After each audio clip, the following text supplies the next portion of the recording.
త్వరగా తీ ఆంటీ.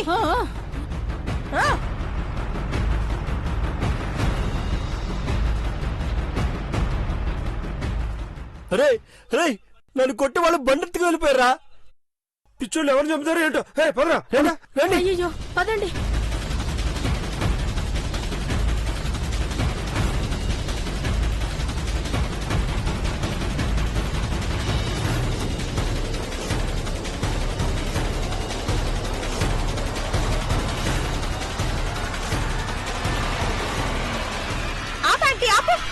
ఎందుకు ఆపమన్నా?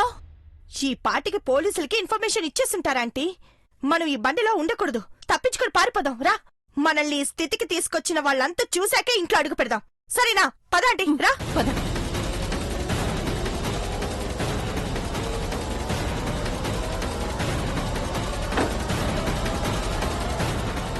రా ఆంటీ.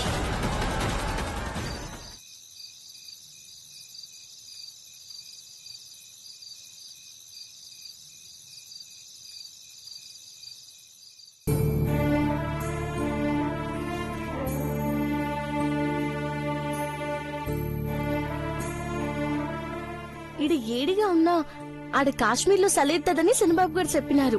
అట్టగైతే బట్టలన్నీ ఎట్టాలా? పెద్దబాబు గారు ఇంకేమైనా ఎట్టాలా?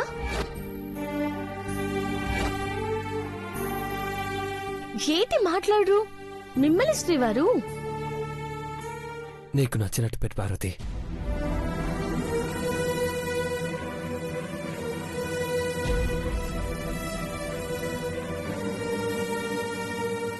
ఏటైనది పెద్దబాబు గారు?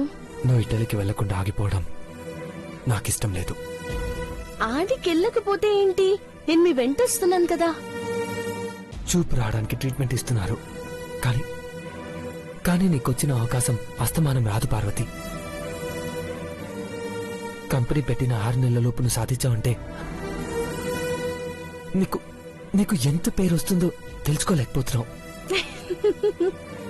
ఓహో, అదా అయ్యగారు అల్లక. మేగోటి పార్వతిని కంపెనీకి ఓనర్లు ఎందుకు చేసినారంట? నాకు పేరు రావాలనే కదా. అమ్మగారు నన్ను మెచ్చుకోవాలనే కదా. ఇప్పుడొచ్చిన పేరు చాలదా చెప్పండి? శ్రీవారిని కళ్ళల్లో ఎట్టుకుని చూసుకుంటే చాలు. అమ్మగారు సంతోషపడితే నాకంతకంటే అవార్డులు సన్మానాలు ఎందుకు పెద్దబాబు గారు? మీరు నేను వేరు కాదు కదా. ఈ ప్రపంచాన్ని మీరు చూడగలిగితే నన్ను ఇంకెంత గొప్పగా చూస్తారో నాకు తెలీదా? వైద్యం అంది, మీకు కంటి చూపొత్తే ఆనాక అన్నీ కొన్ని రోజులు ఉందాం అనుకున్నాం కదా. అదే ఇటలీకి పోతే అన్ని రోజులు ఆనందంగా ఉండగలమా? చెప్పండి శ్రీవారు. నువ్వు ఇలా త్యాగం చేస్తూ పోతే చివరికి నీకేం మిగులుతుంది పార్వతి? నా దేవుడి కాడ నన్నుంటే అంతే చాలు. మీరు నా పక్క నుండి నాకు ధైర్యం ఇస్తే వచ్చే ఏడాది ఇంకెన్ని విజయాలు సాధిస్తాను. అప్పుడు ఈ సంఖ్యలో సంతో నెత్తుకొని ఈ సంఖ్యలో అవార్డు ఎట్టుకొని మీ పక్కనే నడుస్తూ ఉంటే అంతకన్నా గొప్ప ఊరేగింపు ఉంటుందా? మీ బొడిలో తలెట్టి ఆకాశం వంక చూస్తా అప్పుడప్పుడు బుగ్గ మీదట ముద్దు పెడుతూ కాలక్షేపం చేస్తే ఎట్టాగుంటుంది?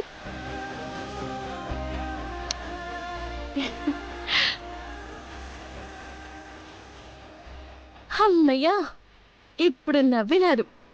ఇప్పుడు చెప్పండి, ఇంకా ఏ బట్టలు సర్దాలు? నా శ్రీమతికి ఏం నచ్చుతాయో అవే కదా నాకు నచ్చుతాయి. సరే అట్టాగే. ఇంకో ముద్దు కూడా పెడితే బాగుంటుంది అనుకుంటున్నా.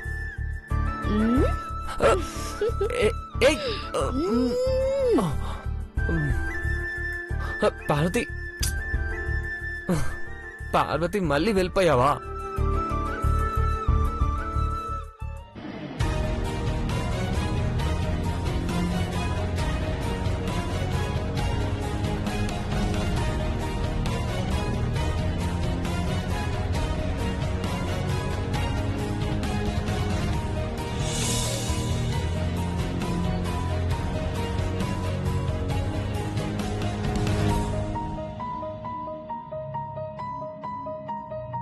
అఖిల, ఏం ఆలోచించావు?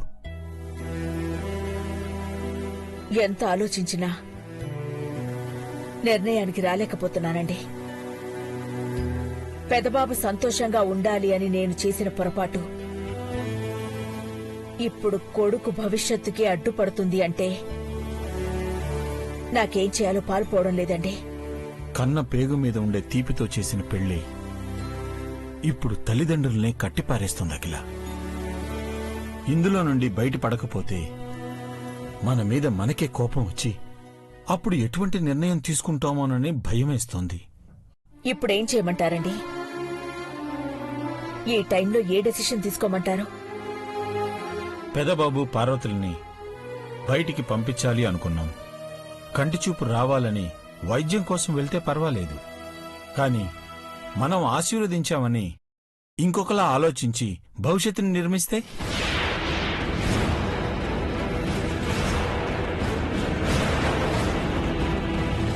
అవునకిల, చిన్నబాబు ఐశ్వర్య కూడా పెదబాబు పార్వతులు వైద్యం కోసం వెళ్లడమే కాదు, హనీమూన్ కూడా ఏర్పాట్లు చేశారు. అలా ఎందుకు చేస్తారండి? సిద్ధాంతి గారిని కాని మనల్ని కాని అడగకుండా, ఏ ముహూర్తం చూసుకోకుండా అలాంటి కార్యక్రమం ఎందుకు చేస్తారు? పెద్దవాళ్ళు ఉన్నదెందుకు? అదే నేను చెప్తున్నాను అఖిల. వాళ్ల సంతోషం ఇంకొక సమస్యను సృష్టించకూడదు అఖిల. పంతాన్ని పక్కన పెట్టి అన్నిటినీ అంగీకరించగలిగితే ఏ ఇబ్బంది ఉండదు అఖిల. అలా జరిగితే నీలాంబర్ అడిగే ప్రశ్నలకి సమాధానం చెప్పలేం. పిచ్చి పట్టిందిలే అని మోసం కూడా చేయలేం. అవునఖిల, నాకొచ్చిన పీడకల నిజం కాకూడదని భగవంతుణ్ణి మొక్కని రోజు లేదు. అందుకే పెదబాబు వెంట పార్వతి వెళ్లకుండా ఆపేస్తే ఇక ఏ ఆందోళన ఉండదనుకుంటున్నాను. నా కొడుకు సంతోషం వెంటే ఈ ఇంటి భవిష్యత్తు కూడా ఉంది అంటే మీరన్నట్టే చేస్తాను.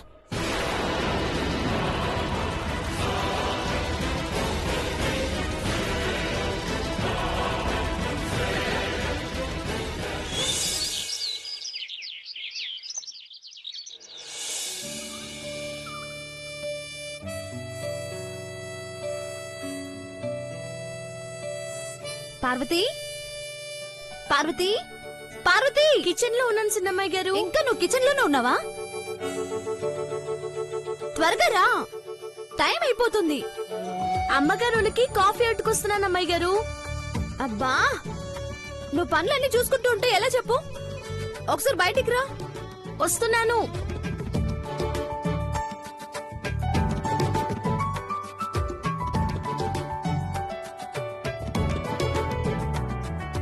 చెప్పండి అమ్మాయి గారు.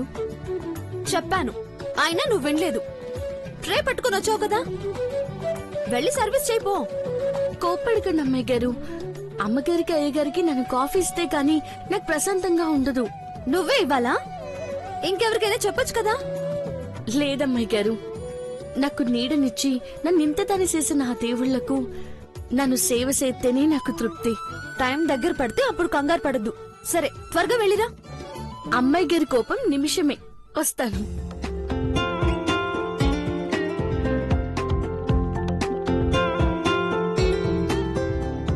అమ్మగారు కాఫీ.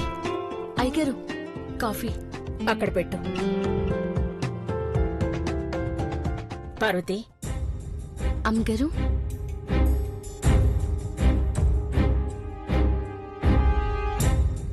అన్నీ సిద్ధం చేసుకున్నావా? I'll catch you later.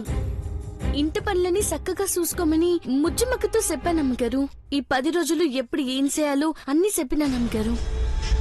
అది కాదు పార్వతి, పెదబాబుతో పాటు వెళ్లడానికి కావలసినవన్నీ రెడీగా పెట్టావా అని అడుగుతున్నాను. నాకు తెలియనివన్నీ చిన్నమ్మాయి గారితో చెప్పి దగ్గరుండి మరీ సర్దించినానమ్మగారు. అయితే ఇక బయలుదేరడమే ఆలస్యం అన్నమాట. అవునయ్య గారు. నా ఎదురుగా నిలబడి మాట్లాడడానికి జంకుతావు. అలాంటిది నువ్వు నన్ను ఎదిరించి మాట్లాడావు. అయినా సరే, నిన్ను మళ్ళీ ఈ గడపలోకి రానిచ్చాను. ఎందుకో తెలుసా? కేవలం నా కొడుకు సంతోషం కోసం.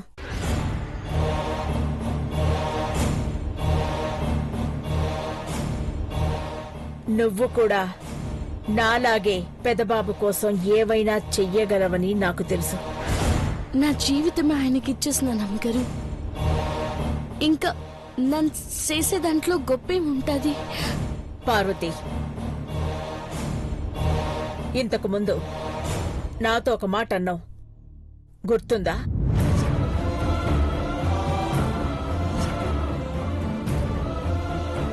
నేను గుర్తు చేస్తా.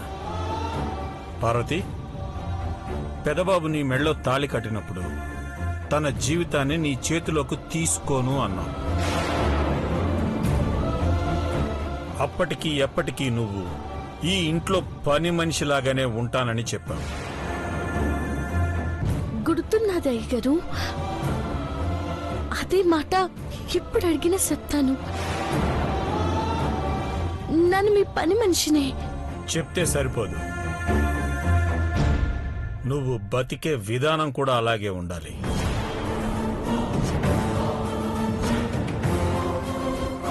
అయ్యగారు, నా కొడుకు ఆనందం కోసం తన పక్కన నిన్నుండనిచ్చాను. ఇప్పుడు వేరే చోటుకి పంపిస్తున్నాను. కాశ్మీర్కి పెదబాబుతో పాటు నువ్వు వెళ్తున్నావు. కానీ తన జీవితాన్ని పంచుకునే భార్యగా వెళ్లడం లేదు.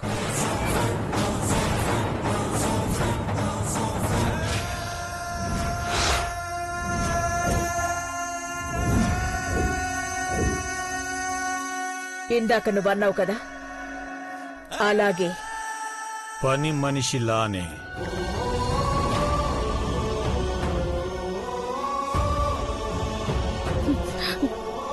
అయ్యగారు, అమ్మగారు, మీరు మమ్మల్ని సంతోషంగా ఉండమని దీవించినారు. నువ్వు వెళ్తున్నది పెదబాబుకి కంటి చూపు తెప్పించడానికి మాత్రమే. పెదబాబు ఈ ప్రపంచాన్ని చూడాలి అంటే నువ్వు పని మనిషిలాగానే పెదబాబుని చూసుకోవడానికి వెళ్తాను అని నాకు మాటివ్వు.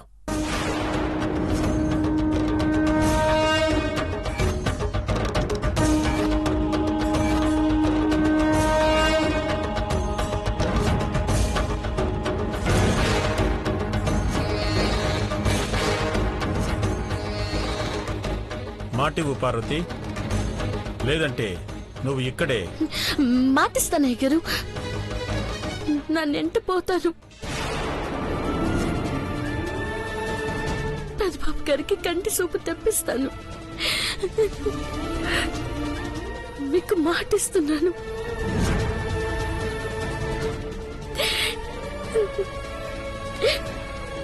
ఇది బాధేది భరించేదాన్ని, కానీ ఇది బాధ్యత.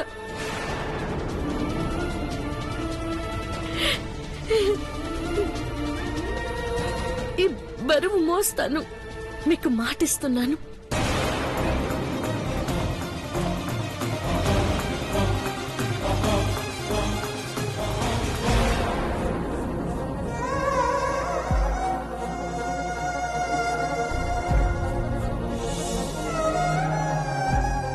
ఈ విషయం నీ దగ్గరే ఉండాలి పార్వతి. చెప్పనయ్య గారు, నా కన్నీళ్లు కూడా పెదబాబు గారికి కనపడవు. తిరిగొచ్చాక ఆనంద భాష్పాలు కనిపించాలి. వెళ్ళు.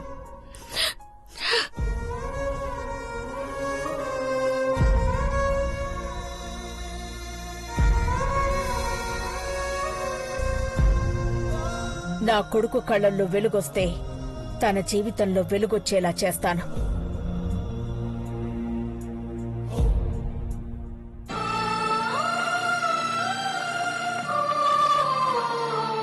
వదినా, మీ ట్రిప్ ని ఎక్స్టెండ్ చేసాం. వారం కాదు, 2 వారాలున్నా ప్రాబ్లం లేదు. ఎందుకు సిన్ బాబు గారు? ఎందుకంటావేంటి వదినా? మీరు తిరిగి వచ్చాక ఈ ఇంటికి వారసునిస్తున్నామని గుడ్ న్యూస్ చెప్పాలి కదా. పార్వతి సిగ్గుపడుతుంది. శివోహం.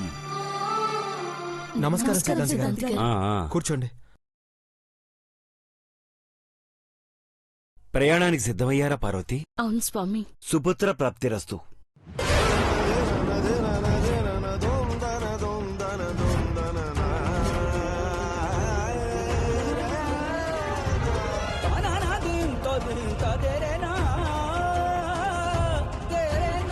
నమస్కారం సిద్ధాంతి గారు. నమస్కారం అమ్మా.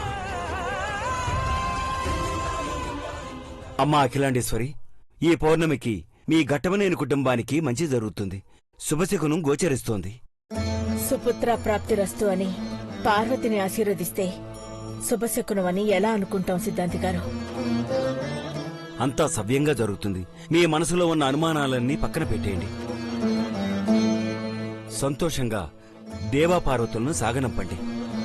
అక్కడ వైద్యం అందుకుంటే దేవేంద్రకు ఖచ్చితంగా కంటిచూపు వస్తుంది. పండిత్ యోగేశ్వర హస్తవాసి కూడా చాలా మంచిది. ఆ నమ్మకంతోనే మేం పంపిస్తున్నాం సిద్ధాంతి గారు. ఆయన వివరాలు చెప్పినందుకు మీకు కృతజ్ఞతలు చెప్పుకుంటున్నాం. సిద్ధాంతి గారు, మీరు ఐశ్వర్యాన్ని దీవించలేదని మొహం ఎలా పెట్టుకుందో చూడండి. విచారించకమ్మా, త్వరలోనే నువ్వు మాతృత్వాన్ని అనుభవిస్తావు. ఆ ఆనందాన్ని చవిచూస్తావు. చాలా మంచి మాట చెప్పారు సిద్ధాంతి గారు. ఆంటీ విన్నారా? I'm so happy. సిద్ధాంతి గారు చెప్పినట్లు జరిగితే పండగ వాతావరణం నెలకొంటుంది.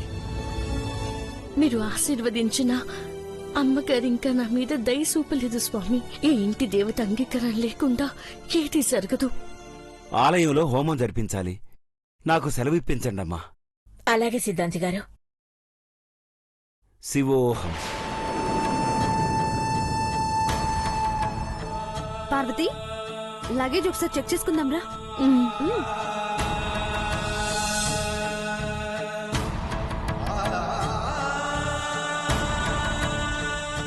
అఖిల, ఏం ఆలోచిస్తున్నావు? పార్వతి మాటిచ్చింది. కాని సిద్ధాంతి గారు త్వరలోనే తల్లివవుతావని దీవించారు. ఏం జరుగుతుందా అని సందిగ్ధంలో పడ్డానండి.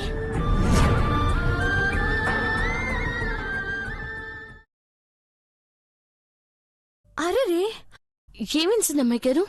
ఊలెన్ క్లోత్స్ వేరే బ్యాగ్ లో పెట్టాను, తీసుకొస్తానుండు.